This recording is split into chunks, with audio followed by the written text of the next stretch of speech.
Kita sa Indonesia. Nangka! Oh, Wakali, go!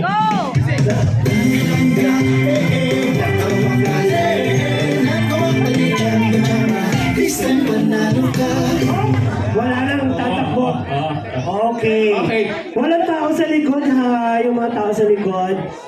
Kasi babalik sila dyan. Okay? Dahil dyan ang alahati tayo, guys. Pero meron ako nakita halos ubus na, hindi lang kalahati. Grabe, no? Isang pirasong ngipin na lang natitira.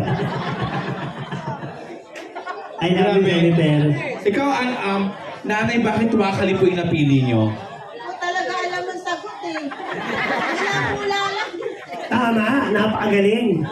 Napakagaling din po. Kayo po, bakit po Wakali? Ganun din. So lahat, ganun din. O dito naman, bakit na ate, nakikita mo ba yung dinadaanan mo? Iba magkasama tayo sa isang racket, nagmamasahe, tapos Hindi, saan po makikita yung Taj Mahal sa Indonesia po ba? Apo. Okay. Sige, tao, yun naman kasi paniniwala niya. Oo. Okay. May interview ka pa? Ah, ubusin mo yung oras? Kuya? Ito ka. Ka. Narinig. Ewan ko sa buhay mo. Oo, kasi makikinig na Guys, make sure ha, makinig kayo sa tanong ha. Oo. Huwag kayong gagaya kung saan lang yung marami. Kung palagay nyo tama yung sagot nyo, doon kayo pumwesto. Kaya hindi yung pagkat marami sila, gagaya kayo. Hindi ganun ha. Dapat may paninindigan kayo kung ano talaga yung tamang at gusto nyo sagot. Dahil ang tamang sagot ay Wakali!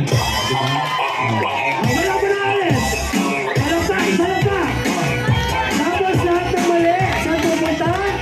Sa likod. Tapos, iikot papunta sa puting van. Guys, Ayan. sa India makikita yung Taj Mahal, hindi sa Indonesia. Okay, so yun tayo ah. Wag ma- Hanggang sa dalawa ang matira, sa dalawa magpapaunahan.